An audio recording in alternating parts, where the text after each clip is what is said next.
நண்பர்களே, மாலை வணக்கம். ஒரு கடுமையான நாளின் இறுதியில் உங்கள் அனைவரையும் இந்த ஃபேஸ்புக் லைவ் மூலமாக சந்திப்பதில் மிக்க மகிழ்ச்சி. நமக்கு கொடுத்திருக்கக்கூடிய பாஸ்கர் தோழர் வணக்கம் சொல்கிறார். வணக்கம். எனக்கு கொடுத்திருக்கக்கூடிய பொருள் சாத்தாங்குளத்தில் நடந்த இந்த கொடூர சம்பவம் சார்ந்த என்னுடைய கருத்துக்களும், இது போன்ற சம்பவங்களில் தலையீடு செய்யும் போது மனித உரிமை காப்பாளர்களுடைய பங்கு என்ன, அவர்கள் செயல்பாடுகள் எப்படி இருக்க வேண்டும் என்பதை மையப்படுத்தி நான் இந்த பகிர்வை கொண்டு செல்ல விரும்புகிறேன். முதலில் இந்த கூட்டத்தை ஏற்பாடு செய்த திருநெல்வேலி மாவட்ட சிபிஎம் கட்சியினுடைய மாவட்ட செயலாளர் பாசத்துக்குரிய தோழர் பாஸ்கர் அவர்களுக்கு என்னுடைய நன்றியை தெரிவித்துக் கொள்கிறேன். நண்பர்களே, சம்பவத்திற்குள் நேரடியாக செல்லலாம். இது பத்திரிகை பேசுகிற மாதிரி இல்லைன்னா டிவியில் பேசுகிற மாதிரி பேசாமல் இது நமக்குள்ளார ஒரு உரையாடலாக கொண்டு செல்ல விரும்புகிறேன். அப்பொழுதுதான் இந்த வழக்கு நம்முடைய தலையீடு இனிமேல் இது போன்ற விஷயங்கள் நடக்காமல் இருப்பதற்கு ஒரு நல்ல ஒரு பாடமாக நமக்கு அமையும். நண்பர்களே, இந்த வாரம் ஒரு மிக முக்கியமான ஒரு வாரம். ஜூன் மாதம் 26 ஐநா சபையில் சித்திரவதையால் பாதிக்கப்பட்டவர்களுக்கு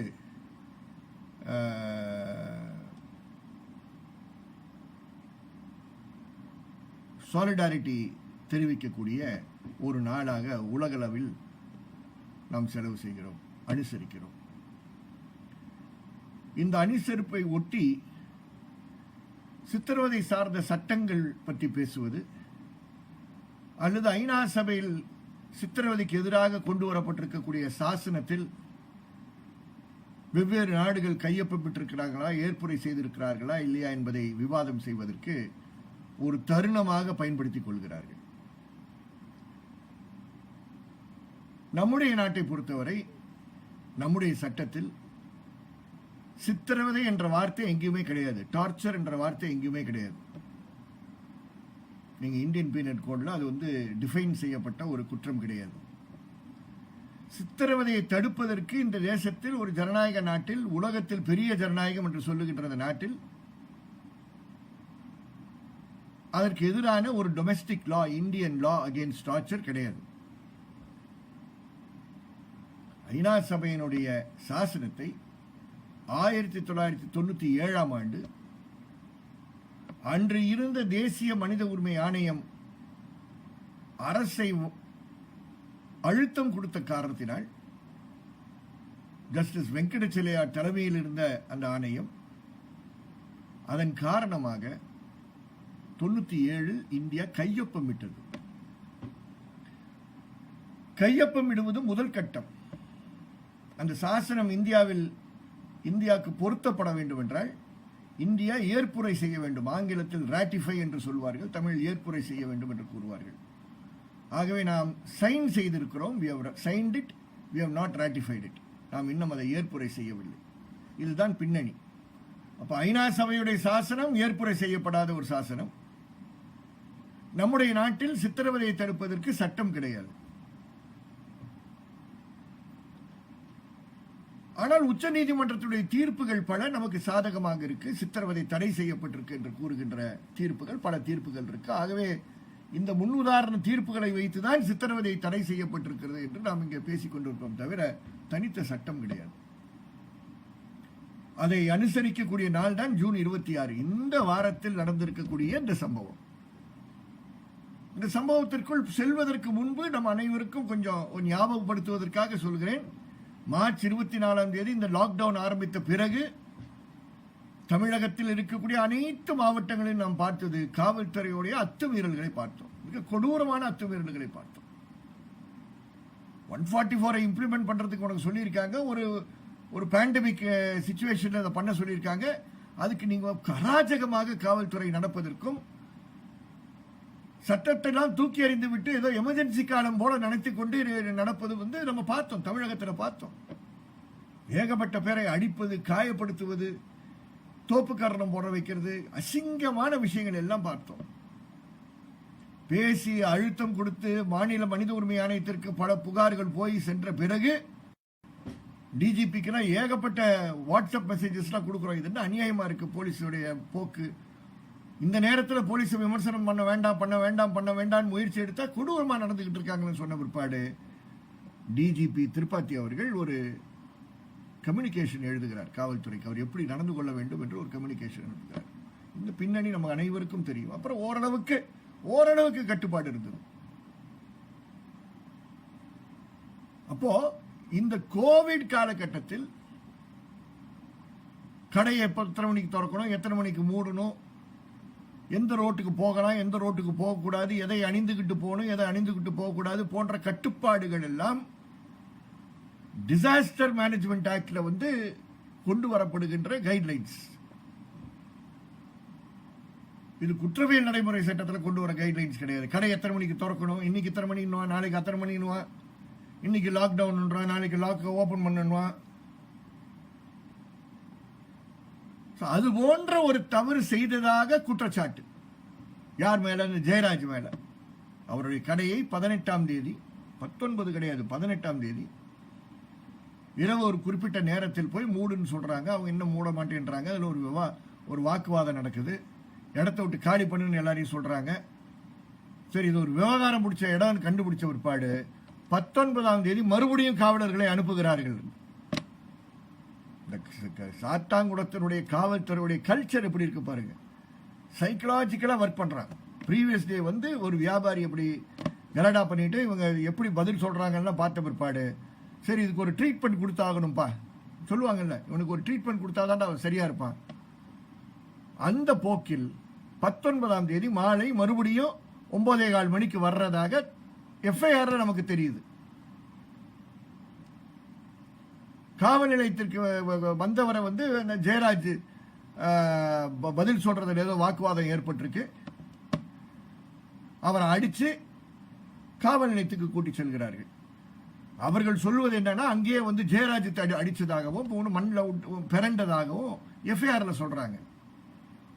ஒரு கடையில வியாபாரத்தில் உட்கார்ந்து இருக்கக்கூடிய ஒரு வியாபாரி இது போன்ற விஷயங்கள்ல, ஒரு மொபைல் ஷாப்ல உட்கார்ந்து இருக்க வியாபாரி இது போன்ற விஷயங்கள்ல இறங்குவார, தரையில பிறல்றது,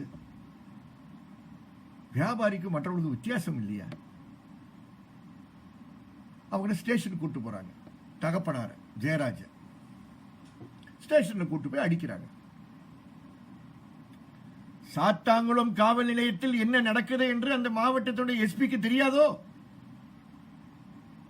நான் கான்ஸ்டபிள் எழுத ஆரம்பிக்க விரும்பவில்லை, நான் ஐபிஎஸ் அலுவலகத்தில் ஆரம்பிக்க விரும்புகிறேன். ஆகவே அந்த ஸ்டேஷனுக்கு வந்தவன அடிக்க ஆரம்பிக்கிறாங்க. அடிக்கிறாங்கன்னு தெரிஞ்ச உடனே மகன் 31 வயது உள்ள அந்த பெனிக்ஸ் என்ற அந்த பையன் எந்த கல்லூரின்னு தெரியல, பட் எம்எஸ்டபிள்யூ படித்துக் கொண்டிருக்கக்கூடிய பையன், படிச்ச பையன், மாஸ்டர் ஆஃப் சோஷியல் ஒர்க். இந்த சோஷியல் ஒர்க் படிச்சு வெவ்வேறு இடங்களில் தொழில் இருக்கக்கூடியவர்களுக்கு அக்கறை இருந்தால், சமுதாயத்தின் மேல் அக்கறை இருந்தால், நீங்கள் சமூக பணியை பற்றி படிக்கக்கூடியவர்கள், உங்கள் சமுதாயத்தை சார்ந்த ஒருவனை காவல்துறை சித்திரவதை செய்து கொலை செய்திருக்கிறார்கள், தெருவுக்கு வர வேண்டியவர்கள் நீங்கள் லோயலா கல்லூரியில் படித்தவராக இருக்கட்டும், மதுரை இன்ஸ்டிடியூட் ஆஃப் சோஷியல் ஒர்க்ல படிச்சதா இருக்கட்டும், மெட்ராஸ் ஸ்கூல்ல சோஷியல் ஒர்க்ல படிச்சதா இருக்கட்டும், இல்லாட்டி ஸ்டெல்லா மேரிஸ்ல படிச்சதா இருக்கட்டும், பிஷப் வீவர் காலேஜில் படிச்சதா இருக்கட்டும், எந்த கல்லூரியில் படிச்சிருந்தாலும் நீங்க படித்த படிப்புக்கு மரியாதை, தெருவுக்கு இன்று அவனுக்காக போராட வேண்டிய பொறுப்பு உங்களை சார்ந்தது. நாளைக்கு யாராவது எங்களை கூப்பிடுங்க, அந்த கல்லூரிக்கு எல்லாம் கூப்பிடுங்க, நாங்க அன்னைக்கு கேட்கிறோம் உங்க எம்எஸ்டபிள்யூ படிச்சவருக்கு நீங்க என்ன செஞ்சிருக்கீன்றத முதல் கேள்வியா கேட்போம். அந்த பையன் ரோஷமான பையனா இருக்கக்கூடிய காரணத்தினால அப்பாவை அடிக்கிறாங்கன்னு தெரிஞ்சு ஸ்டேஷனுக்கு போறான். ஸ்டேஷன்ல அடிக்க கூடாது.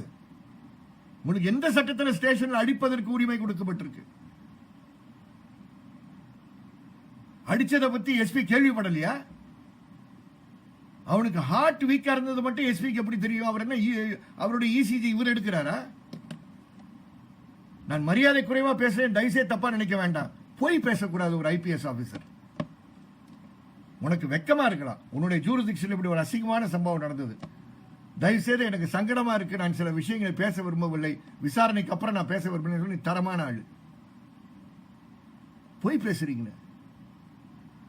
போய் அப்பாவை ஏன் அடிக்கிறேன்னு கேட்ட உடனே அவனை உள்ளார இழுத்துட்டு வாடா, அவனுக்கு ஒரு ட்ரீட்மெண்ட் கொடுறான்னு சொல்றான். அதன் விளைவாக தான் அந்த தம்பிக்கு மறுபடியும் அடி உழுது ஸ்டேஷன்ல. அத அடிச்ச சப் இன்ஸ்பெக்டர் தான் அந்த ரகு கணேஷ். ரகு கணேஷ் அங்க ஒரு பெரிய ஆளா, செல்வாக்கான ஆளா. அவர் செல்வாக்கான பார்ப்போம், ஒன்னொன்னா பார்ப்போம். இவர்கள் இருவரையும் அடிக்கிறார்கள். இந்த பையன் மகனை வந்து அவருடைய ஏனஸ்ல பின்னே ஒரு கம்பியை விட்டு நோண்டி இருக்காங்க. ப்ளீடிங் ஆகி நாம் கேள்விப்படுறது, இதெல்லாம் நம்ம உத்தரவாதம் செய்ய வேண்டிய பொறுப்பு நமக்கு இருக்கு. பல லுங்கிகள் ஈரமாய் போய் ரத்தக்கரையுடன் நாசமா போச்சான்.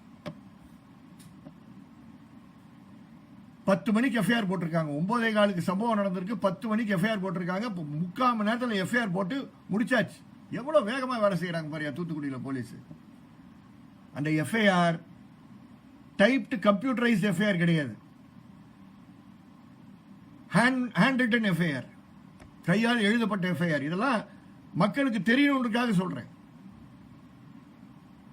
நீதிமன்றத்துக்கு தெரியணும். அதுக்கப்புறம் காவல் நிலையத்துக்கு 2 வழக்கறிஞர்கள் வேற வழக்கு சம்பந்தமா வந்திருக்காங்க. என்னங்க இப்படி அடிச்சிட்டு இருக்கீங்கன்னு கேட்டதுக்கு அவங்க வெளியே போடான்னு சொல்லி வெளியே அனுப்பிட்டு கதவை பூட்டிட்டு அடிச்சிருக்காங்க. இதுக்கு தான் உங்களுக்கு காவல் நிலையம் கொடுக்கப்பட்டிருக்கா? எந்த காவல் நிலையத்தையும் நீங்க கதவை பூட்ட முடியுமா? அது என்ன மறைவா காவல் நிலையத்தில் பூட்டிக்கிட்டு நீங்க அடிக்க வேண்டியது இருக்கு? உங்களுக்கு தைரியம் இருந்தால் அந்த காவல் நிலையத்தினுடைய சிசிடிவி கேமரா ஃபுட்டேஜை நாங்க ஆர்டிஐ போட்டு கேட்டிருக்கோம், கொடுங்க பார்ப்போம். நீங்க எப்பொழுதும் சொல்ற போய் தான் இங்கேயும் சொல்லுவீங்க. தூத்துக்குடி மாவட்டத்தில் ஆர்டிஐல கேட்டு போலீஸ் என்ன தகவல் கொடுத்திருக்கீங்க? அதே தகவல் பெறும் அதிகாரிட்டு தான் வரும் அடிஷனல் எஸ்பி. நீங்க என்ன தகவல் கொடுக்க போறீங்க? இப்படி அடிச்சு அவங்களுக்கு உடம்பெல்லாம் காயமாக்கி அந்த எஃப்ஐஆர் அவங்க பிறண்டதின் காரணமாக இந்த காயங்கள் நடந்தது என்று நீங்க எழுதி அடுத்த நாள் காலையில குடும்பத்துக்கு எந்த தகவலும் கொடுக்காம ஒரு கைது செய்யறீங்கன்னா கைது செய்யுங்க, அடிக்கக்கூடாது. கைது செய்யறீங்கன்னா எதற்காக கைது செய்யறீங்க, எங்க கைது பண்ணீங்களோ அந்த இடத்துல நோட்டீஸ் கொடுத்துருக்கணும். டி.கே. பாசு தீர்ப்பின்படி சிஆர்பிசி ப்ரொவிஷன் அமெண்டட் செக்ஷன் 41 படி அதெல்லாம் செய்யாம இவங்க 2 பேரையும் நைட்டு ஃபுல்லா அங்க வச்சு காலையில கூட்டிட்டு போய் மேஜிஸ்ட்ரேட் முன்னாடி ப்ரொடியூஸ் பண்றாங்க.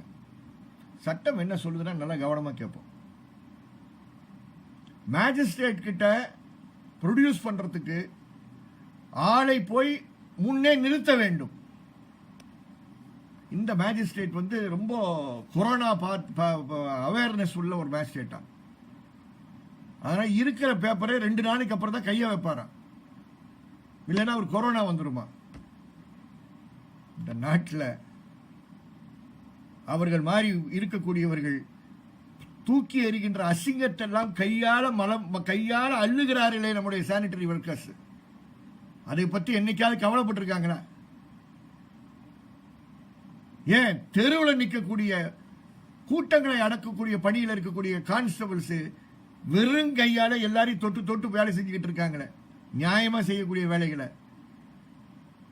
மேஜிஸ்ட்ரேட் 2 நாளா பேப்பர் தொட மாட்டாரா? ஏன்னா அதில் கொரோனா வைரஸ் இருக்குமா, அதுக்கப்புறம் தான் தொடுவாராம். மேஜிஸ்ட்ரேட் முன்னாடி இவரை ப்ரொடியூஸ் பண்ணவில்லை. இப்பொழுது அதுக்கு ஒரு புதிய கதை சொல்கிறாங்க. என்ன? ஏன்னா 2 அட்வொகேட்ஸ் போய் மேஜிஸ்ட்ரேட் சொல்லியிருக்காங்க, என்னங்க அவர் காயத்தோடு அங்கே 2 பேர் இருந்திருக்காங்க, நீங்க பாட்டுக்கு ரிமாண்ட் போட்டீங்க அப்படின்னு சொல்லியிருக்காங்க. ஐயோ, அது முதலே சொல்லியிருக்க வேணாமா நீங்க? நான் உடனே அவங்களை பார்க்க வந்திருப்பேனே, நான் பாட்டுக்கு ரிமாண்ட் போட்டேனே என்று கூறியிருக்கிறார் மேஜிஸ்ட்ரேட். நான் சொல்ற விஷயங்கள்லாம் அங்க சாத்தாங்குளத்தினுடைய பார் அசோசியேஷன்ல இருக்க வழக்கறிஞர்கள் சொன்ன விஷயங்கள். இன்னொரு விஷயம் சொன்னாங்க, அதையும் நான் பகிரங்கமா வெக்கத்தோட சொல்றேன், வருத்தத்தோட சொல்றேன். இதெல்லாம் கஷ்டமா இருக்கு. ஒரு வழக்கறிஞராக இருந்துகிட்டு இதெல்லாம் சொல்றது கஷ்டமா இருக்கு. ஆனா உண்மையை பேச வேண்டும். நான் அதுக்காக மறைச்சு பேச முடியாது. அந்த மேஜிஸ்ட்ரேட் எந்த பேப்பர் போலீஸ் கொடுத்தாலும் கையொப்பம் போடுவாருங்க. அவரை பத்தி பேசிட்டு இருக்கீங்களே அப்படின்னாங்க. இது பொய்யாக யாரும் இப்படி பேச மாட்டாங்க. அந்த தைரியத்தினால்தான் அந்த காவல் நிலையத்தில் இந்த பேப்பர்ஸ் அனுப்பியிருக்காங்க. நம்ம எது கொடுத்தாலும் கையெழுத்து போடுறவர் தான் மேஜிஸ்ட்ரேட். எவ்வளோ நம்ம ஜுடிஷியரி நம்ம நீதித்துறையை எவ்வளோ கொச்சப்படுத்தியிருக்காங்க பாருங்க. ஒருவருடைய நடத்தை, ஒரு காவல்துறையுடைய நடத்தை காவல்துறைக்கு எவ்வளோ கெட்ட பேர் கொண்டு வந்திருக்கோ, அதே போல் நடுவராக பணி செய்பவர் நீதித்துறைக்கு எவ்வளோ கெட்ட பேரை கொண்டு வந்திருக்கார். இப்ப சொல்லப்படுவது இவங்க இருவரையும் மருத்துவமனைக்கு கூட்டிட்டு சென்றதாகவும், மருத்துவ பரிசோதனைக்கு பிறகுதான் நீதிமன்றத்துக்கு கூட்டிட்டு வந்ததாக சொல்லுகிறார்கள். எது உண்மைன்றது இன்னும் நம்ம டாக்குமெண்ட்ஸ் எல்லாம் பார்த்த பிற்பாடுதான் தெரியும். அப்படி கூட்டிட்டு போயிருந்தாங்கன்னா அந்த உடம்பில் இருந்த காயங்களை நோட் பண்ணாம சர்டிபிகேட் கொடுத்து அனுப்பியிருக்காரு பாருங்க நம்ம மருத்துவர். அவர் மாட்டுவார். இது விடுற மாதிரி கிடையாது. சாதாரண வழக்கறிஞர் மாதிரி விட்டுட்டு போயிட மாட்டோம் நாங்க. முதல் ஆஸ்பத்திரிக்கு கூட்டிட்டு போய் மேஜிஸ்ட்ரேட் கூட்டு போயிருந்தாங்கன்னா ஆஸ்பத்திரிக்கு இருக்கக்கூடிய டாக்டர்ஸ் மாட்டிக்குவாங்க. அந்த இன்ஜுரிஸ் ஒழுங்காம ரெக்கார்ட் பண்ணாம இருந்தாங்கன்னா. ஆஸ்பத்திரிக்கு கூட்டிட்டு போகாம மேஜிஸ்ட்ரேட் போயிருந்தாலும் மேஜிஸ்ட்ரேட் முன்னாடி இவங்க ப்ரொடியூஸ் பண்ணாத காரணத்தினால தன் முன் ஆஜராகாத ஒரு நபரை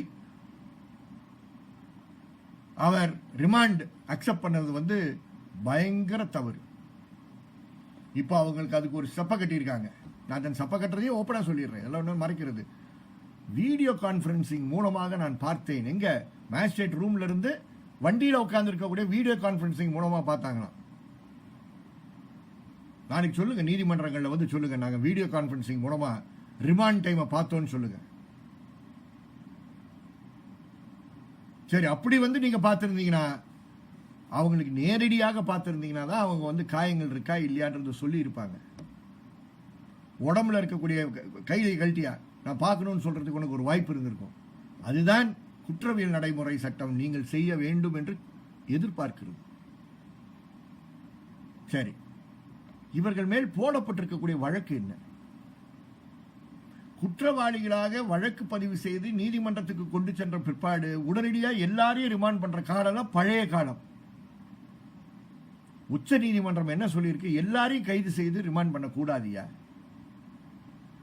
7 ஆண்டுகளுக்கு அதிகமாக தண்டனை கொடுக்கக்கூடிய வழக்கு யாருக்கு எதிராக பதிவு செய்யப்பட்டிருக்கோ அவர்களை மட்டும்தான் நீங்கள் ரிமாண்ட் செய்ய வேண்டும், மற்றவர்களை நீங்கள் ரிமாண்ட் செய்யக்கூடாது. அப்படி அவர்களை ரிமாண்ட் செய்தீர்கள் என்றால் அதற்கு ரிமாண்ட் ஆவதற்கு விசேஷ காரணங்கள் என்ன என்று காவல்துறை உங்களுக்கு கொடுக்கணும். நீங்களும் அதில் உங்க ரீசன்ட் ஆர்டர்ல எழுதணும்னு சொல்றாங்க. இங்க போடப்பட்டிருக்கக்கூடிய எல்லா செக்ஷன்ஸ்லையும் ஒரு செக்ஷன் தவிர மற்றதெல்லாம் 3 மாதம் 6 மாதம் 2 வருஷம் தண்டனை தான் மேக்சிமம். 506 part 2 போட்டிருக்காங்க, அதுல மட்டும் 7 ஆண்டு. அது 7 ஆண்டுக்கு மேல இல்ல, மேக்சிமம் 7 years. அதனால உச்ச நீதிமன்றத்தினுடைய Arneshkumar versus state of Bihar வழக்கின்படி மேஜிஸ்ட்ரேட் இந்த வழக்கில் அவர்களை ரிமாண்ட் செய்திருக்க கூடாது. ஒரு வார்த்தை பேசியிருந்தாருன்னா என்னைய தகராறுன்னு சொல்லியிருந்தா அவங்க சொல்லியிருப்பாங்க, கடை திறந்துட்டோம், அவங்க சொல்ற மாதிரி சொல்ல நேரத்தில் நாங்கள் பூட்டல, வாதம் வந்துருச்சு, அவங்க எங்களை திட்ட, நாங்கள் அவங்களை திருப்பி திட்ட, ஏதோ தகராறாயிருக்கோம், ஸ்டேஷன் கூப்பிட்டு போயிட்டாங்க, வழக்கு போட்டிருக்காங்க. மேஜிஸ்ட்ரேட்டு ஒரு சரியான நபராக இருந்தால் என்ன சொல்லியிருப்பாரு? இதெல்லாம் கொண்டு எதுக்கே ரிமாண்ட் பண்ணிட்டு இருக்கீங்க? இதெல்லாம் ரிமாண்ட் பண்ணுற நேரமா, ரிமாண்ட் பண்ணுற விஷயமா, இதுக்கெல்லாம் உங்களுக்கு இன்ஸ்ட்ரக்ஷன்ஸ் கொடுக்கலையா என்று கேட்பது தான் மேஜிஸ்ட்ரேட்டுடைய வேலை. அதான் மேஜிஸ்ட்ரேட்டுடைய வேலை. அதுக்கு பதிலாக அவனை ரிமாண்ட் பண்ணி அனுப்பிட்டாங்க. நேரா சிறைக்கு போறான். அப்படி டாக்டர்ஸ் வந்து மெடிக்கல் சர்டிஃபிகேட் கொடுத்து அந்த மெடிக்கல் சர்டிஃபிகேட்ல இவங்க இன்ஜுரிஸ்லாம் ரெக்கார்ட் ஆகிருந்ததுன்னா அந்த இன்ஜுரிஸை பார்த்தவொடனே அவர் என்ன சொல்லியிருக்கணும், உங்களுக்கு ஹாஸ்பிட்டல் அட்மிட் பண்ணுன்னு சொல்லியிருக்கணும், இல்லாட்டி அவனை பார்க்கணும்னு கேட்டிருக்கணும். இதெல்லாம் அந்த மேஜிஸ்ட்ரேட் செய்யல. ஜெயிலுக்கு போறாங்க, ஜெயிலில் அவனை அட்மிட் பண்றாங்க, இந்த இருவரையும் ஜெயிலில் அட்மிட் பண்றாங்க.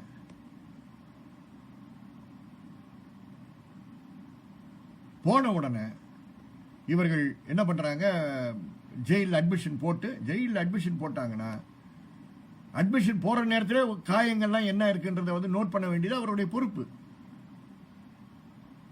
அவங்க அதில் பண்ணாங்களா இல்லையான்றதெல்லாம் நம்ம இப்போ ரெக்கார்ட்ஸை பார்க்கும்போது தெரியும்.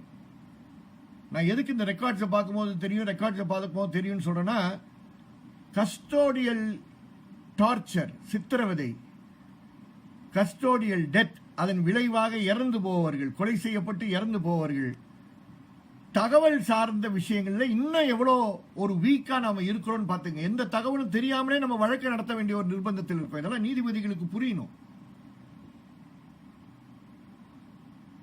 ஒரு முழுமையான தகவல் பெற்ற ஒரு நபராக நான் இருக்க முடியாது.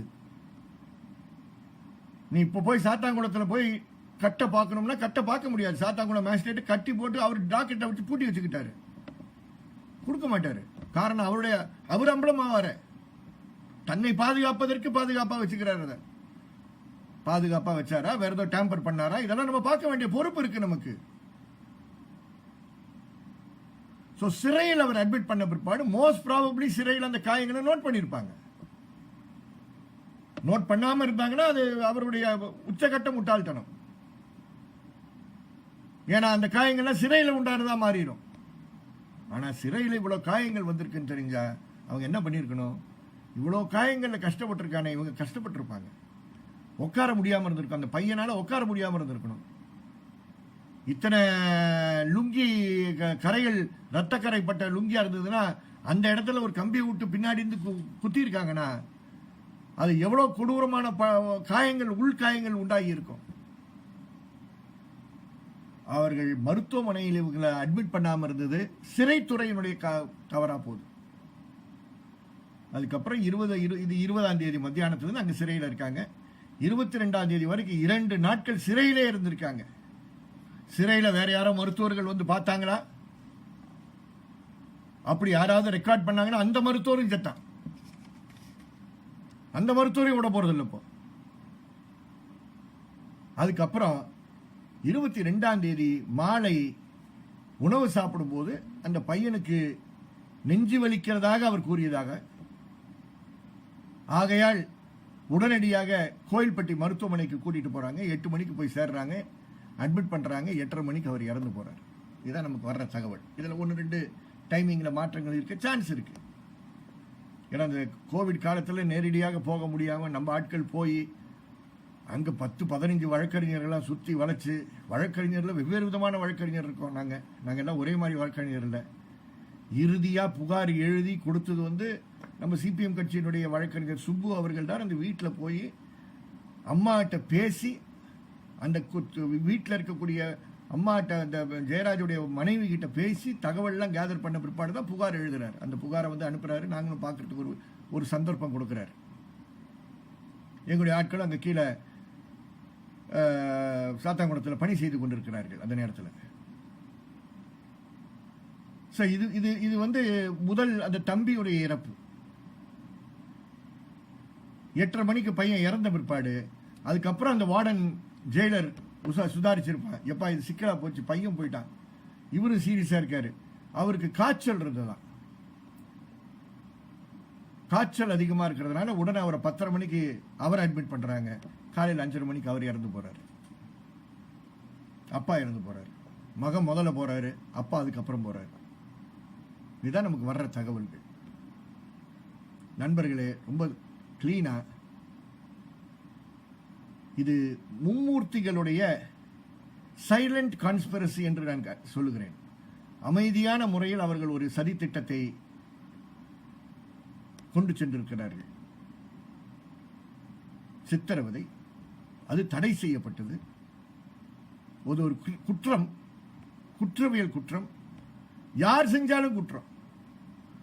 அதுக்கு யார் உடந்தையாக இருக்காங்களோ அவங்க குற்றம். நான் வந்து ஒரு நிறுவனத்துக்கு பொறுப்பா இருக்கிறேன். பீப்புள்ஸ் வாட்ச் நிறுவனத்தில் சில தவறுகள் நடப்பதற்கு நான் காரணம் நடந்துட்டு இருக்குன்னா அது அவர் செஞ்ச தவறு என்று மட்டும் போக முடியாது. அந்த நிறுவனத்தினுடைய பொறுப்பாளராக இருக்கக்கூடிய நானும் அந்த அந்த அந்த அந்த அந்த அந்த குற்றம் நடந்ததுக்கு பாரத்தில் கொஞ்சம் பாரம் என் மேல வரணும். 2 சப் இன்ஸ்பெக்டர் தான் அடிச்சாங்க, 2 கான்ஸ்டபிள் தான் போய் இழுத்துட்டு வந்தாங்க. இன்ஸ்பெக்டர் ஸ்ரீதர் ஒன்றும் செய்யவில்லை. ஐயா ஸ்ரீதர், நீங்க தப்பிச்சு போகாதீங்க. உங்களை இப்ப சாத்தாங்குளம் காவல் நிலையத்திலிருந்து வெளியேற்றிட்டாங்க. நீரும் குற்றம் செய்திருக்கிறீர்கள். உனக்கு தெரியாமல், இன்ஸ்பெக்டருக்கு தெரியாமல் இவ்வளவு விஷயம் உள்ளார நடக்கிறதுக்கு ஒரு இரவு ஃபுல்லா வச்சு அடிக்கிறதுக்கு சான்ஸே கிடையாது. ரிமாண்டு கொண்டு போறாங்கன்னா அவங்ககிட்ட இன்ஸ்பெக்டர் காட்டாமே ரிமாண்டு கொண்டு போயிருவாங்களோ? இல்லைன்னா சொல்லுங்க, எங்க ஸ்டேஷன்ல இருக்கக்கூடிய சப் இன்ஸ்பெக்டர்லாம் பெரிய ஆளுங்க, இந்த மாதிரி நிறைய வேலைகள் செய்யறவங்க, அதனால நான் பக்கத்திலே அவங்க பக்கத்திலே போறது கிடையாதுங்க அப்படின்னாச்சும் சொல்லுங்க. எங்க சைடு வாங்க. காரணம், இந்த ரகு கணேஷ் அது போன்றவர் என்று மறந்து விடாதீர்கள். சோ மேஜிஸ்ட்ரேட் ரிமாண்ட் பண்றதுக்கு முன்னாடி அக்யூஸ்ட பார்க்கல. அதுக்கு ட்விஸ்ட், இது கரோனா டைம், அதனால நான் பார்க்கல. நான் வீடியோ கான்பரன்சிங் மூலமா பார்த்தேன். வீடியோ கான்பரன்சிங் மூலமா பார்த்தேன்னா வீடியோ கான்பரன்சிங் மூலமா அவர்கிட்ட பேசுனீங்களா? மைக்க கொடுற அவர்கிட்ட, போனை கொடுத்து அவர்கிட்ட பேசு. காயங்கள் ஏதோ இருக்காப்பா, யாரும் அடிச்சாங்களப்பா, உடம்புல ஏதாவது காயம் இருக்காப்பா என்று நீங்க கேட்டீர்களா? இப்ப நீங்க எழுதிருப்பீங்க. மேஜிஸ்ட்ரேட் உட்காந்து எல்லாம் மற்றதெல்லாம் எழுதி இருக்கக்கூடிய சான்ஸ் இருக்கு. அன்னைக்கு அதெல்லாம் நடக்கல. அதனாலதான் அந்த பாரை சார்ந்த வழக்கறிஞர் உன்னிடம் பேசும்போது நீ சொன்ன, ஐயா முன்னாடி சொல்லியிருக்க கூடாது, நான் அவனை பார்த்துருப்பேனப்பா அப்படின்னு சொன்னேன். இதெல்லாம் ரகசியமாக இருக்கக்கூடாது. எப்ப பார்த்தாலும் காவல்துறையே தப்பு சொல்றோம்னு நினைச்சிடாதீங்க. காவல்துறை தப்பு செய்வதற்கு மற்ற துறைகள் ஒத்துப்போவதன் காரணமாக தான் தொடர்ந்து அவர்கள் தப்பு செய்கிறார்கள். அது இது போன்ற குற்றவியல் நடுவர்கள் இருந்தாங்கன்னா இன்னும் அதிகமாக அவர்கள் தப்பு செய்வதற்கு காரணமாக இருப்பார்கள். ஒரு ஆப்பிள் ஒருத்தன் திருடுறான், ஒரு 10 ரூபா பொருள் ஒருத்தன் திருடுறான், அவனை கூட்டிட்டு போய் நீங்க தெஃப்ட் கேஸ் போட்டு கொண்டு போய் ஜெயிலில் போட்டீங்கன்னா அவன் கிராஜுவேஷன் முடிச்சு போஸ்ட் கிராஜுவேஷன் முடிச்சு வெளியே வரான். அது மாதிரி போலீஸ்காரங்க கிராஜுவேட் போஸ்ட் கிராஜுவேட்டா மாறுறதுக்கு நீங்கள் தான் காரணமாக இருக்கிறீர்கள் என்று மறந்து விடாதீர்கள். இதெல்லாம் வெக்கத்தோட பேச வேண்டிய விஷயங்கள். இது போன்ற சாத்தாங்குளத்தில் நடந்தது. ஒரு சித்திரவதையால் அங்கு ஒரு கொலை நடந்திருக்கு. இந்த சித்திரவதை செய்யும் போது உங்களுக்கு தெரியும் இதனுடைய விளைவுகள்லாம் என்னன்னு தெரியும். சட்டம் தெரிந்தவர்கள் நீங்க. கூட்டாக சதி செய்து பேசி இதை எப்படி மறைப்பது எல்லாம் பேசிதான் செஞ்சிருக்கீங்க. இது ஒரு கூட்டு சதி. அந்த சதியில ஒரு பாகம் உங்க மேஜிஸ்ட்ரேட், இன்னொரு பாகம் அந்த ஜெயிலருக்கு போய் சேது இருவரை கொலை செய்திருக்கிறீர்கள்.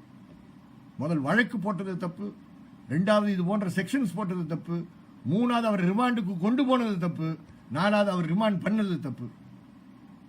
இறுதியில மக்கள் 2 பேரும் உயிர் இழந்து விட்டார்கள். உயிர் இழந்ததற்கு காரணம் என்ன? எஸ்பி கிட்ட மீடியா கேட்கிறாங்க.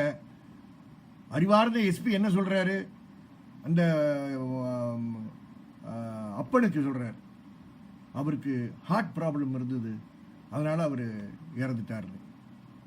ஹார்ட் ப்ராப்ளம் இருந்ததுன்னு சொன்னது மையன், அப்பா இல்லை. சரி, யாரா இருக்கட்டும், இவர் என்ன இசிஜி பார்த்துட்டு இருந்தாரா எஸ்பி? உயர் நீதிமன்றத்தில் என்ன தெரியும்னு கேட்கும்போது இது சொல்லியே. அவங்க ஹார்ட் அட்டாக்னால இறந்து போயிட்டாங்க, அவங்க வீக் ஹார்ட்னால இறந்து போனாங்கன்னு அவர் சொல்லலையே. அவர் நடுங்கி நீதிமன்றத்துக்கு முன் நின்னதை நாங்க பார்த்தோமே, எல்லா வழக்கறிஞரும் பார்த்தோமே. அருண் பாலகோபால் நின்னத மக்கள்கிட்ட டிவியில சொன்னதும் பத்திரிகையில சொன்னதும் நீங்க நீதிமன்றத்தில் சொல்றதுக்கு உங்க வாய் கேட்கல. தப்பு. எனக்கு புரியுது. நேர்மையா இருக்கக்கூடிய ஆபீசருக்கு மனசு கஷ்டப்படுவீங்க. எல்லாரும் தவறு செய்பவர்கள் கிடையாது. பலர் நேர்மையா இருக்கணும்னு ஆசைப்படுறவங்க நேர்மையா இருக்கிறாங்க. எத்தனை காவல்துறை அதிகாரிகள் கை சுத்தமானவர்கள் இன்னும் இருக்காங்க. நம்ம கண்ணுக்கு அவர்கள் படுறது இல்லை, நம்ம கண்ணுக்கு எல்லாம் தவறு செய்யறவன் தான் படுறான். அது மாதிரி மானத்துடனும் மாண்புடனும் இருக்கக்கூடிய காவல்துறை அதிகாரிகள் இன்னைக்கு தலை குனிந்து அழுது இருப்பார்கள். அப்படி ஆட்கள் இருக்கிறார்கள் என்று எங்கள் பலர் நம்புகிறோம். ஆனா சுப்பீரியர் ஆபீசரும் அதே மாதிரி இருக்கணும். ஐபிஎஸ் ஆபீசரை எதுக்கு போடுறாங்க? எங்க நகரத்தில் 5 ஐபிஎஸ் ஆபீசர் இருக்காங்க. எதுக்கு? மேற்பார்வை செய்வதற்கும் இது போன்ற சின்ன சின்ன தவறுகள் நடக்காமல் இருப்பதற்கு பார்ப்பதும், அதன் விளைவாக இது போன்ற எக்ஸ்ட்ராடினரி சர்க்கம்ஸ்டன்ஸ்ல விஷயங்கள் நடக்கக்கூடாதுன்னு பார்வையிடுறதுக்கு தான் சீனியர் ஆபீசர்ஸ் இருக்காங்க. ஏசி ரூம்ல உட்காந்துட்டு இருக்கிறது கிடையாது. எங்களை கைது செய்து பொய் வழக்கு போடுறதுக்கு கிடையாது. உங்களுடைய அறிவு எல்லாத்தையும் தவறாக மோசமான விஷயங்களுக்கு பயன்படுத்தி இருக்கிறீர்கள். இந்த ரகு கணேஷ்ட வருவோம். இந்த ஒரு வழக்கு மட்டும் அவர் சம்பந்தப்பட்ட வழக்கு இல்லை. நீங்க சாத்தாங்குளம் பகுதிக்கு சென்றீர்கள் என்றால் எல்லாருமே சொல்லுவார்கள், சாத்தாங்குளம் காவல் நிலையத்தில் டார்ச்சர் ஸ்பெஷலிஸ்ட் ரகு கணேஷ். கோயில்பட்டி சப்ஜெயில இருக்கக்கூடிய ராஜா சிங் எப்படி இருக்காரு? கோயில்பட்டி சப்ஜெயில இருக்கக்கூடிய ராஜா சிங்கை சித்திரவதை செய்தது யார்? கோயில்பட்டி சப்ஜெயில இருக்கக்கூடிய ராஜா சிங்க்கு இதே ட்ரீட்மெண்ட், ஏனஸ்ல கம்பி ஏத்துற ட்ரீட்மெண்ட் ரகு கணேஷ் கொடுக்கவில்லையா? இதெல்லாம் ரகசியங்களா? எஸ்பி அவர்களே பதில் சொல்லுங்கள். உங்களுக்கெல்லாம் பாளையங்கோட்டையில் இருந்த பாளை சண்முகம் தான் சரியான ஒரு மூத்த வழக்கறிஞர். பாலை திடலில் ஒரே ஒரு சேர் போட்டு ஒரே ஒரு மைக்கு போட்டு வாரம் வாரம் நீங்க செய்யற அசிங்கத்தெல்லாம் ஓப்பனா பேசக்கூடியவர். பதில் சொல்லுன்னு சொல்லுவார். அவங்க எல்லாம் நடுங்கிட்டு இருப்பாங்க, இந்த வாரம் அவர் என்னையா சொல்ல போறாருன்னு.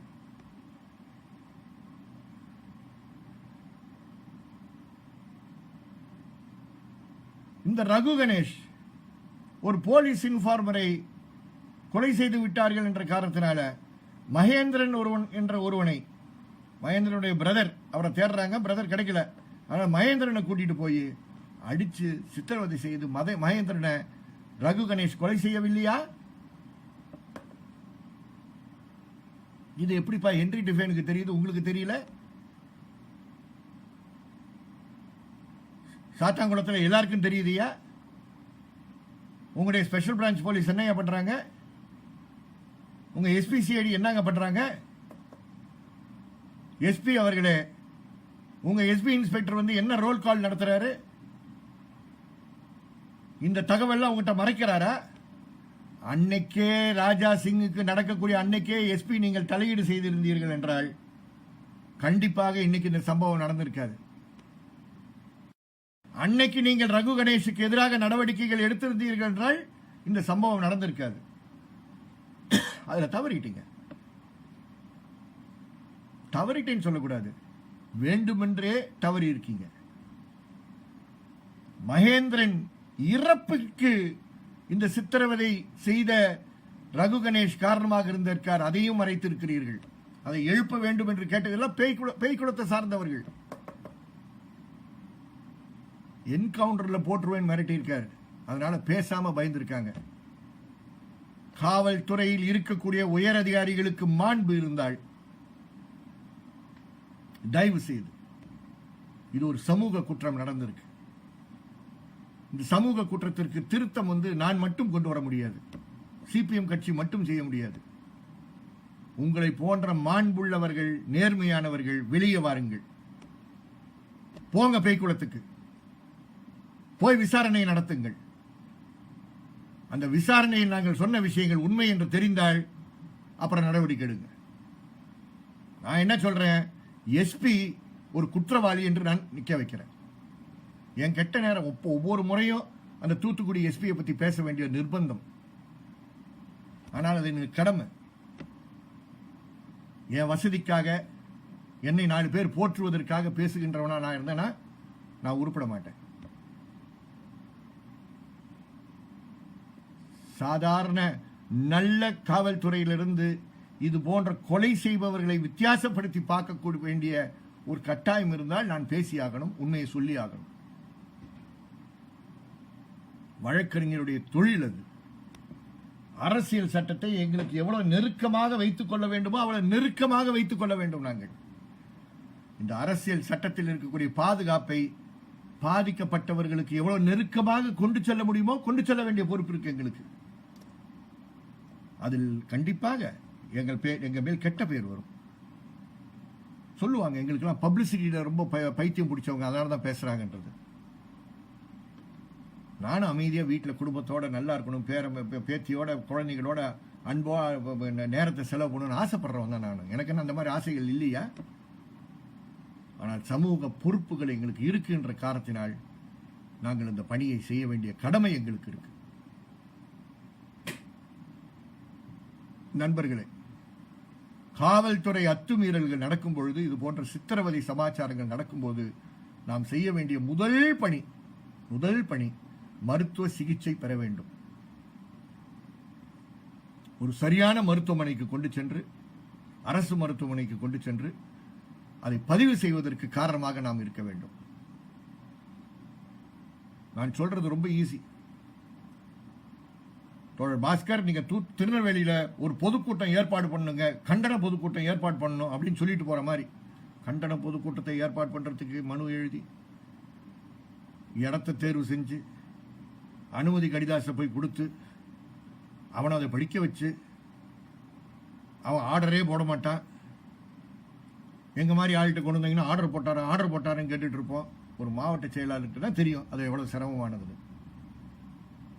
அதே போல்தான் ஒரு மெடிக்கல் சர்டிஃபிகேட் வாங்கணும்னு சொன்னா அது சொல்றதுக்கு வசதியா இருக்கு. அதை செய்யறதுக்கு போறாங்க பாரு, அவங்களுக்கு தான் தெரியும் அது எவ்வளவு சிரமம்னு.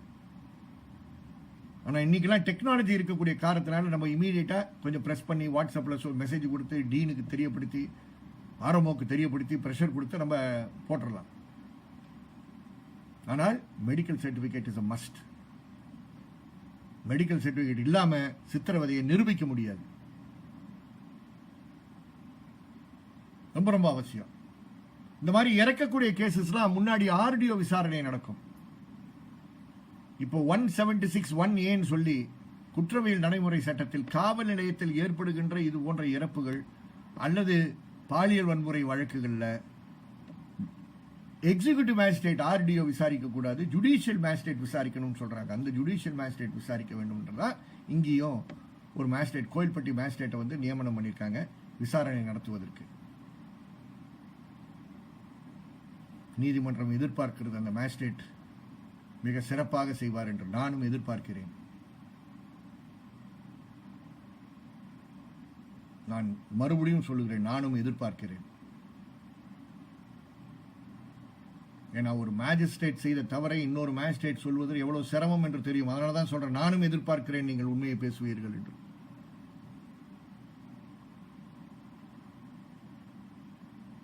இந்த வழக்கில் உடனடியாக 2 மணிக்கு எஸ்பி சொல்றாரு, 2 பேரும் டிரான்ஸ்பர், 2 எஸ்ஐ டிரான்ஸ்பர். மக்கள் எதிர்க்கிறார்கள், வியாபாரிகள் எதிர்க்கிறார்கள். கலெக்டர் வரார், 2 மணிலிருந்து 3 மணி வரைக்கும் கலெக்டர் பேசுறார். பேச்சுவார்த்தையின் இறுதியில் 3:10க்கு கலெக்டர் சொல்றார், 2 சப் இன்ஸ்பெக்டரும் சஸ்பெண்டு, 2 ஹெட் கான்ஸ்டபிளும் சஸ்பெண்டு. இப்போ இன்ஸ்பெக்டர் ஆஃப் போலீஸும் வந்து வெயிட்டிங் லிஸ்ட்ல போட்டாங்கன்றாங்க. மாலையில சொல்றாங்க முதலமைச்சர் வந்து 10 லட்ச ரூபாய் நஷ்டஈடு கொடுத்தாங்க. எதுக்குங்க நஷ்டஈடு? அவங்க என்ன பிச்சை கேட்டுட்டு இருந்தாங்களா? நஷ்டஈடு கொடுக்கிறீர்கள் என்றால் தயவு செய்து முதலில் நீங்கள் செய்ய வேண்டியது முதல் தகவல் அறிக்கையை பதிவு செய்யுங்கள். நீங்க 10 லட்ச ரூபாய் கொடுக்குறீங்களோ, 20 லட்ச ரூபாய் கொடுக்குறீங்களோ, அல்லது வியாபாரிகள் சங்கம் கேட்ட மாதிரி 1 கோடி ரூபாய் கொடுக்குறீங்களோ, அது வேற விஷயம். மக்கள் யாரும் பிச்சை கேட்கவில்லை, உரிமை கேட்டுக்கொண்டு போராடி கொண்டிருக்கிறார்கள். தயவு செய்து 10 லட்சம் ரூபாய் கொடுப்பதற்கு தயார் இருந்தால் நீங்கள் முதல்ல எஃப்ஐஆர் ரெஜிஸ்டர் பண்ணுங்க. 302ல போலீஸை நேம் பண்ணுங்க. அந்த நேம்ட் அக்யூஸ்டுக்கு தகுந்த மாதிரி நீங்க மதுரை ஐஜி சவுத்தை வந்து ஸ்பெஷல் இன்வெஸ்டிகேஷன் ஆஃபீஸரா போடுங்க. இந்த சும்மா பூச்சாண்டி சிபிசிஐடி சிபிஐ இதெல்லாம் வேண்டாயா. அந்த யாரு ஜூரிஸ்டிக்ஷன் ஐஜியோ அந்த ஐஜியை வந்து இன்வெஸ்டிகேஷன் டீம் உடைய ஹெட்டா போட்டு அவர் டீமை செலக்ட் பண்ணி விசாரிக்க சொல்லுங்க. அது வந்து ஒரு தரமான டிஜிபி உடைய தரமா இருக்கும். அதை நீங்கள் செய்ய வேண்டும், செய்வீர்கள் என்ற நம்பிக்கை எங்களுக்கு இருக்கு. 10 லட்ச ரூபா கொடுக்குறேன், 20 லட்ச ரூபா கொடுக்குறேன்றலாம் தயவுசெய்து வேண்டாம். யாரும்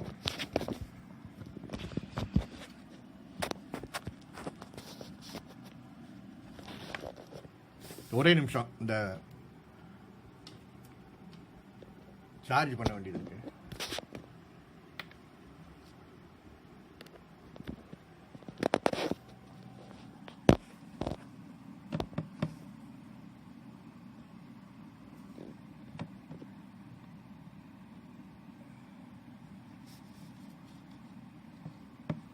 அதனால இதில் நம்ம எதிர்பார்க்கிறது ஒரு இன்வெஸ்டிகேஷன் நடக்கணும்.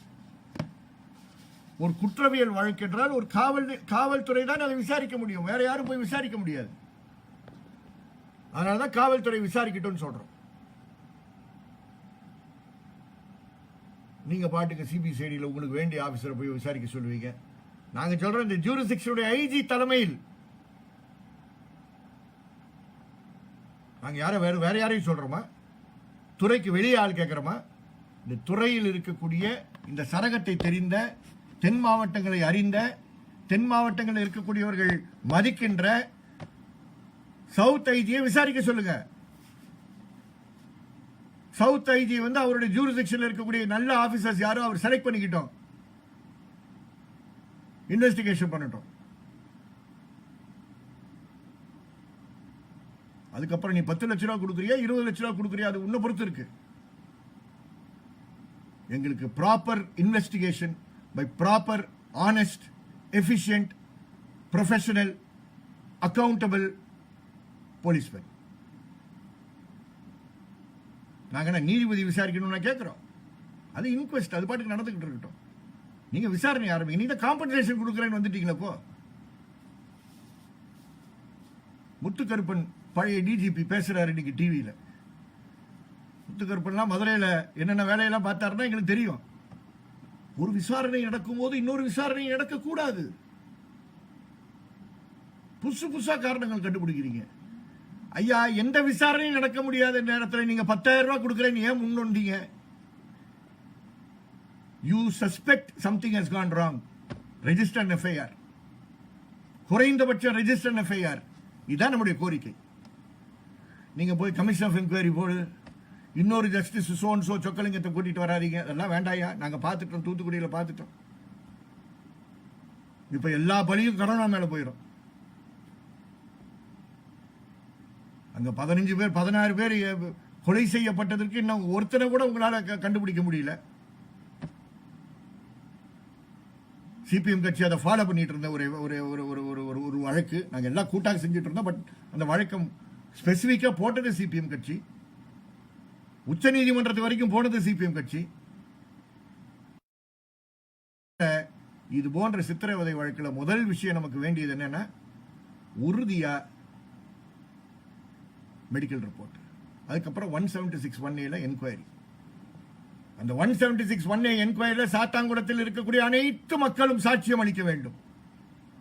அந்த கடையில் அவரை அடித்ததை பார்த்தவர்கள், காவல் நிலையத்தில் அவரை அடி வாங்குவதை பார்த்த வழக்கறிஞர்கள், மற்ற பொதுமக்கள். இது தொடர்ந்து தமிழகத்தில் நடக்கக்கூடாது என்றால் நாம் அனைவரும் நம்முடைய சின்ன சின்ன வட்டங்களை தாண்டி வந்து நிற்க வேண்டும். தயவு செய்து வழக்கறிஞர் சொல்றதை மட்டும் கேட்காதீங்க, மனசாட்சி சொல்றதையும் கேளுங்க.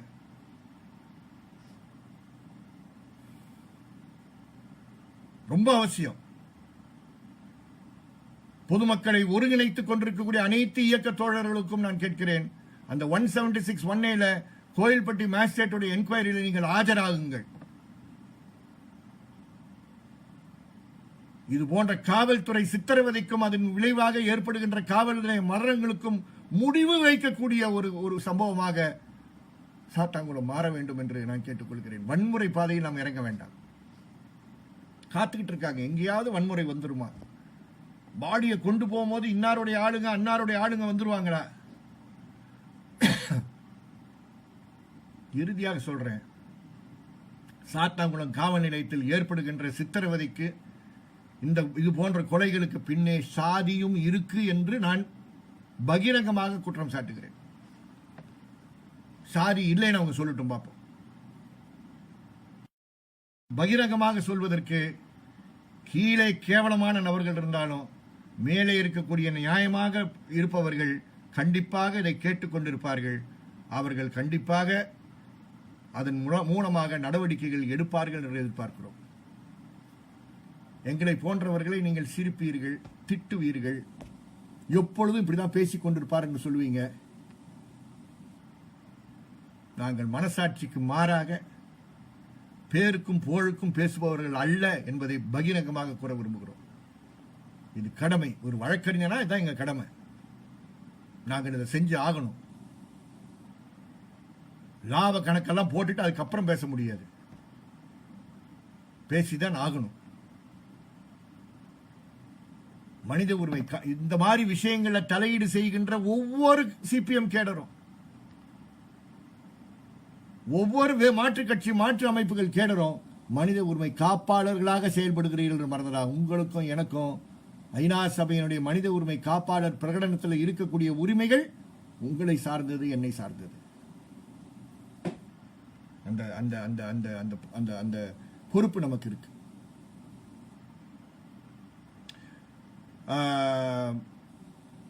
நான் இப்ப நிறுத்திக்கிறேன். கொஞ்சம் கேள்விகள் இருந்தா கேள்வி கேட்போம். நான் இவ்வளவு நேரம் போயிடும் நான் எதிர்பார்க்கல.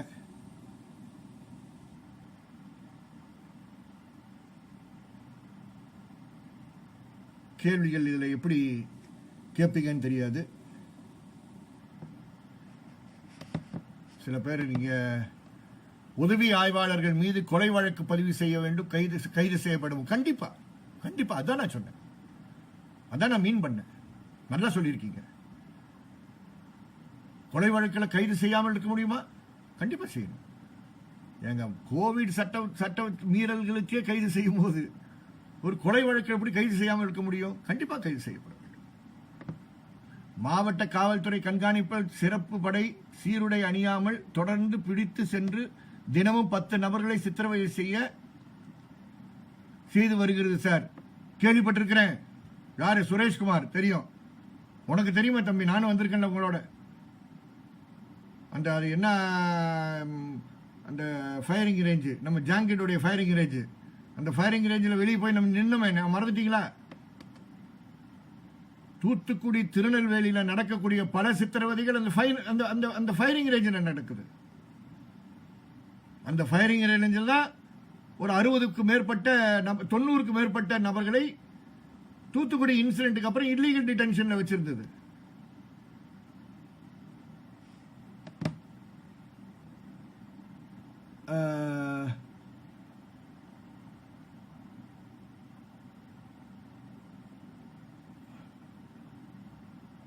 ஆமா, ஒரு விஸ்வநாதன் ஒரு தோழர் கேட்கிறாரு, தமிழ்நாடு மக்கள் அனைவரும் ஒருங்கிணைக்க வேண்டும். கண்டிப்பா ஒருங்கிணைக்க வேண்டும்.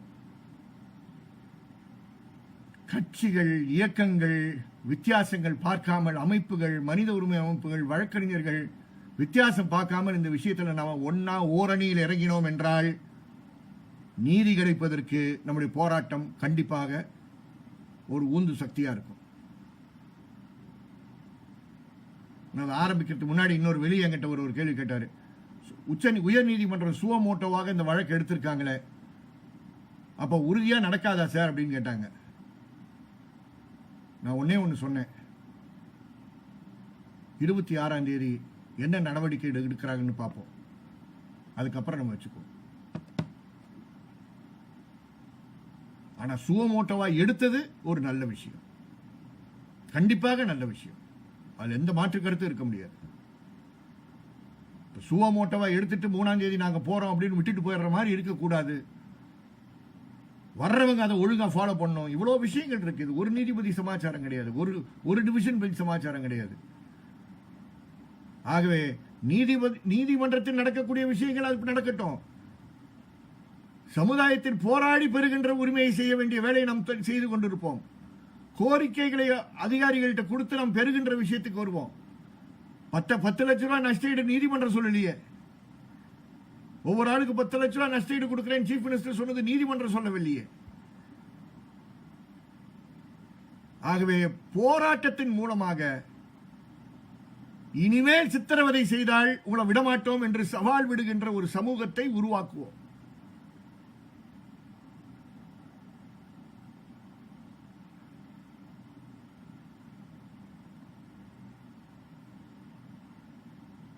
ஒரு நண்பர் தூத்துக்குடியிலிருந்து கேட்கிறாரு, proper counselling to be given to all policemen. அவங்களுக்கு கொடுக்காத கவுன்சிலிங்க,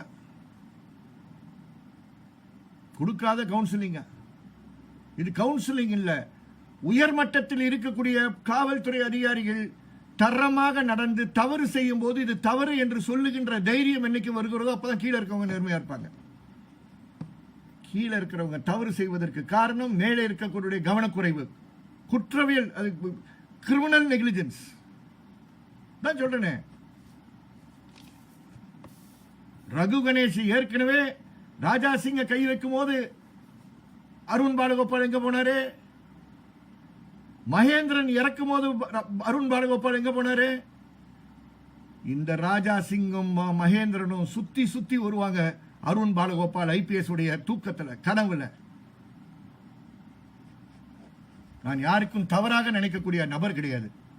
அது போன்ற மனித உரிமையை ஆர்வலராக இருக்க முடியாது.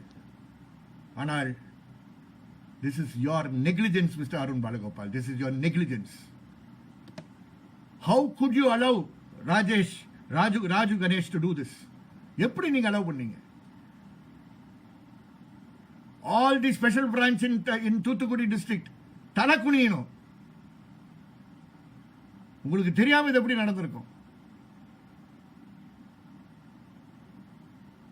இந்த சம்பவத்தில் மருத்துவர் மற்றும் காயம்பட்ட நிலையில் ரிமாண்ட் செய்த நீதிபதி மீது நடவடிக்கை எடுக்க வேண்டும். கண்டிப்பாக. அது ஒரு வழக்கறிஞர் நண்பர் சொல்லியிருக்காரு, நான் பாராட்டுகிறேன். கண்டிப்பா செய்வோம், கூட்டா செய்வோம்.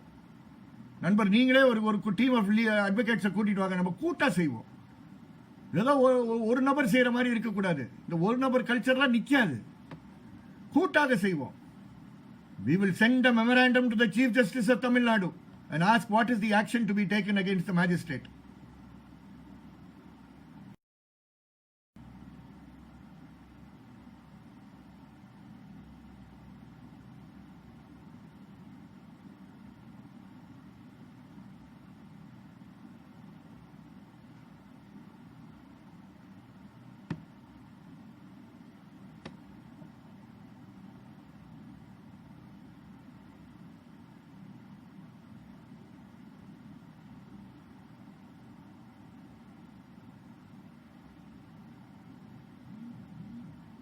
ஸ்டேஷன்ல சிசிடிவி ஃபுட்டேஜ் எடுத்துட்டீங்களான்னு கேட்குறாங்க. ஆர்டிஐ போட்டாச்சு.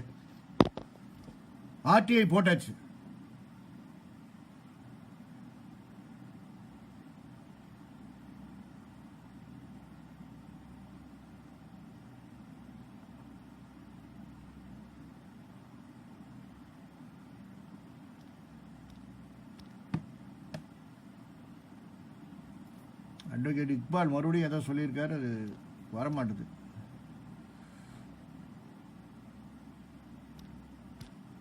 திறக்க மாட்டுது.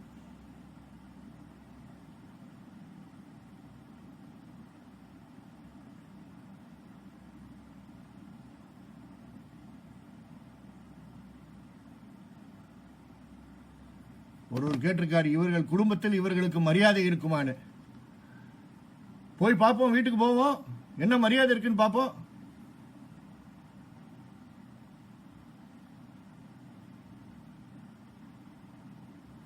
இது போன்ற வழக்குகளில் காவல்துறையினர் கைது செய்த வரலாறு இருக்கா? இருக்கு. ஆனா ரொம்ப சொற்பமான அனுபவங்கள் இருக்கு.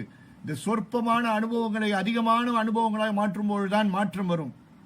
அதை செய்யக்கூடியவர்கள் நீங்களும் நானும் சேர்வதுதான். அதெல்லாம் மனித உரிமை கட்சி செய்ய வேண்டியவன்பா. அதெல்லாம் சிபிஎம் கட்சி செய்ய வேண்டியதுடா. இதெல்லாம் சிபிஐ கட்சி செய்ய வேண்டியதுடா. பிரிச்சு ஜோர் போட்ட காலெல்லாம் தள்ளிட்டு நம்மலாம் இணைந்து போராட வேண்டிய காலகட்டம் வந்துருச்சுன்னு நம்ம தெரிஞ்சுக்கணும். இப்படி கொலை செய்த காவலரை என்கவுண்டர்ல போட வேண்டும். தயவு செய்து அது தவறு.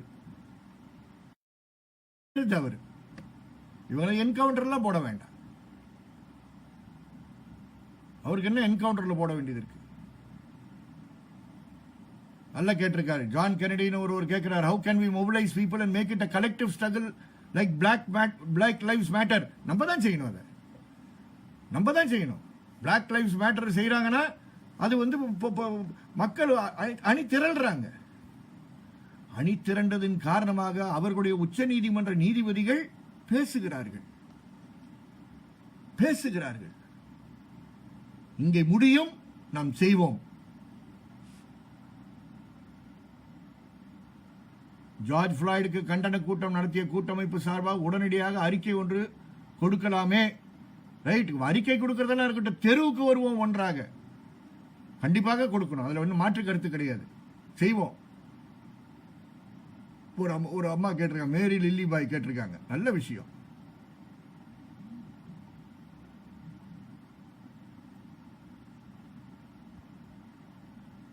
மேஜிஸ்ட்ரேட்டை பற்றி கேள்வி கேட்டிருக்காங்க.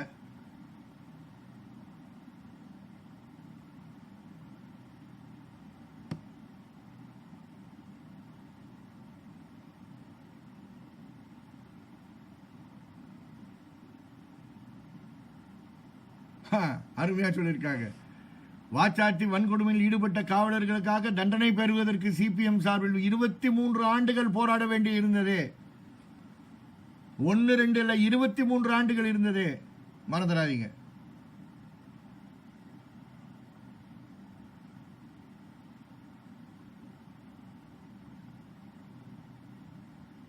ரைட். வேற கேள்விகள் இல்லைன்னா நான் எல்லா கேள்வியும் பார்த்துட்டேன்னு நான் நினைச்சுக்கிட்டு இருக்கேன்.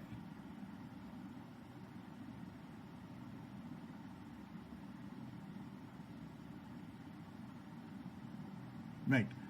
நான் சிபிஎம் கட்சிக்கு ஒரு வேண்டுகோள் விடுகிறேன். ஒரு அருமையான கூட்டத்தை ஏற்பாடு செஞ்சீங்க.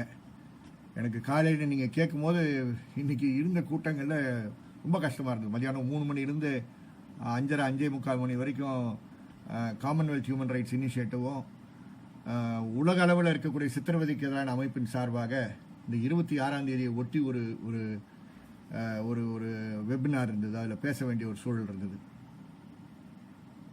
அதில் ஆக்சுவலாக அவங்க ஒரு எம்பி பேசணும்னு கேட்டாங்க. தமிழகத்தில் திருச்சி சிவாயிட்ட கேட்டிருந்தோம். ஆனால் பேச முடியவில்லை. அதுக்கு பதிலாக நான் மாட்டிக்கிட்டேன். அதுக்கப்புறம் தொடர்ந்து வெவ்வேறு இன்டர்வியூஸ் இருந்தது. ஆனால் தொடர் பாஸ்கர் கேட்டால் மறுக்கக்கூடாது என்ற ஒரு ஒரு ஒரு ஒரு அவர் மேலே இருக்கக்கூடிய ஒரு ஆழமான அன்பு எனக்கு இருக்கு. ஒரு இளம் மாவட்ட செயலாளர், அவரை சுற்றி எல்லா கட்சியில் இருக்கக்கூடிய மாவட்ட செயலாளர் ஓரளவுக்கு திருநெல்வேலியில் இளம் வயதை சார்ந்தவர்களாக வைத்து கூட்டு இயக்க பணிகளில் ஒரு சிறப்பு ஆர்வம் காட்டுகின்ற ஒரு தோழர். ஆகவே தான் ஏற்றுக்கொண்டேன். நான் அவரை கேட்கிறேன். அவரும் சிபிஎம் தூத்துக்குடியும் இணைந்து, ஏன்னா மாவட்டங்கள் பிரிச்சிருக்கலாம், ஜோனா ஒன்னா சேர்த்திருக்கலாம், பிரிக்கலாம். ஒரு இயக்கம் நடத்தும் போது நம்ம இணைந்து அனைத்து அமைப்புகளையும் உள்ளாரை கொண்டு வந்து ஒரு விவாதத்தை உருவாக்கணும் என்றால் இதுக்கு ஒரு கூட்டு இயக்கத்தை வேகமாக எந்த நேரமும் போகாமல் கட்டுவதற்கு நீங்கள் முயற்சி எடுக்க வேண்டும். உங்களுடன் 200% நான் இருக்கிறேன். என்ன வேலை கொடுக்குறோமோ அதை நான் செய்ய தயார். நீங்க டீட் பண்ணுங்க, நாங்கெல்லாம் உங்களோட இருக்கிறோம். தயவு செய்து நீதிமன்றத்தை நம்பிக்கொண்டு தெருவில் நாம் கொண்டு செல்ல வேண்டிய போராட்டங்களை நிறுத்திவிட வேண்டாம். போராட்டங்கள் வேற, நீதிமன்ற தலையீடு மேல இருக்கலாம், இன்னொரு நாள் நீதிமன்ற தலையீடு கீழே வரலாம். ஆனால் நம்முடைய இயக்க பணிகள் தொடர்ந்து கொண்டே இருக்க வேண்டும். அதுதான் நீதிமன்ற தலையீடை சரியான வழியில் கொண்டு செல்வதற்கு வழி செய்யும், தவிர மாறுபட்டதில்லை. அதனால சுவமோட்டோ வழக்கு போட்டாங்க, அவங்க கையில் விட்டுருவோம் தயவுசெய்து நினைக்காதீங்க, அது தப்பு. கண்டிப்பாக ஒரு இயக்கம் தேவை. இயக்கம் இல்லாமல் உரிமைகள் பெற முடியாது. அந்த பணியை இறந்த அந்த 2 சகோதரர்களுக்காக வியாபாரிகள் நம்மளோட இருக்காங்க. வியாபாரிகள் கண்டிப்பா நம்மளோட இருப்பாங்க, எந்த சந்தேகமும் இருக்காது. வியாபாரிகள் சங்கத்தினுடைய தலைவர் வெள்ளையன் பேசியிருக்கார். 1 கோடி ரூபாய் நஷ்டஈடு கொடுக்கணும்ன்றத வச்சு அவங்க இன்னைக்கு கடையெடுப்பு செஞ்சிருக்காங்க. அவர்களை நான் பாராட்ட கடமைப்பட்டிருக்கிறேன். அதனால இந்த கூட்டு இயக்கத்தை கொண்டு செல்வோம். யாரையும் பிரிப்பதற்கு இல்லை. ஆனா நீங்க உங்களை போன்றவர் முன்னே நின்னீங்கன்னா மற்றவங்களுக்கெல்லாம் வசதியா இருக்கும். பெருந்தலைவர்கள் பின்னாடி நிற்கட்டும், போராட்ட தலைவர்கள் முன்னே வரட்டும். இது ஒரு போராட்ட களமாக, சட்டபூர்வமான போராட்ட களமாக, நியாயமான அதிகாரிகள் தலையீடு செய்து துறையின் மாண்பை காப்பாற்றுகின்ற செயல்பாடுகளில் அவர் இறங்குவதற்கு நாம் காரணமாக இருக்க வேண்டும். அதுதான் நம்முடைய வெற்றி. அதுதான் நம்முடைய வெற்றி. இது முடியும், செய்வோம். கண்டிப்பாக இது நம்முடைய வெற்றிகரமான ஒரு முடிவாக இது முடியும். நேரத்தை தாண்டிட்டோம். 1 மணி நேரம் தான் சொன்னாங்க. அதனால் இதை தாண்டி போகிறது சரியாக இருக்காதுன்னு நினைக்கிறேன். தோழர் பாஸ்கர் சரிதானே? இங்கே இருக்கீங்கன்னு தெரியல. நீங்கள்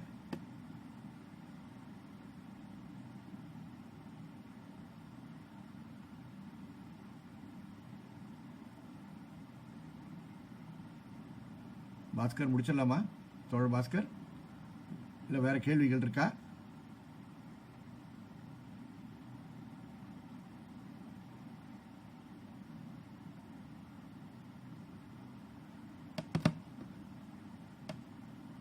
நன்றி தோழர், ரொம்ப நன்றி.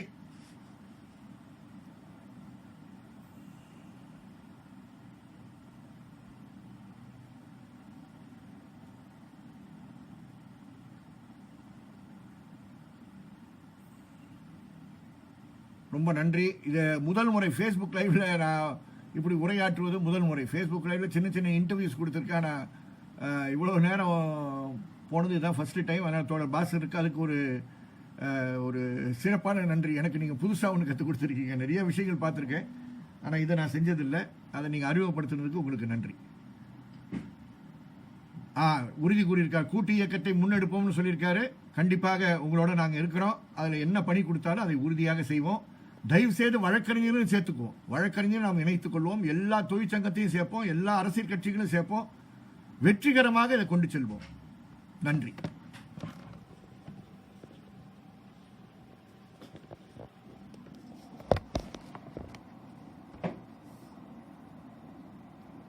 சார், நீங்க என்ன எங்க இருக்கு? நீங்க ஃபுல்லா கேட்டீங்களா? ஆத்தாடி,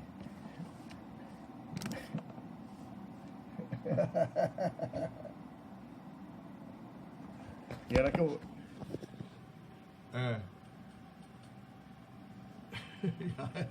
என்ன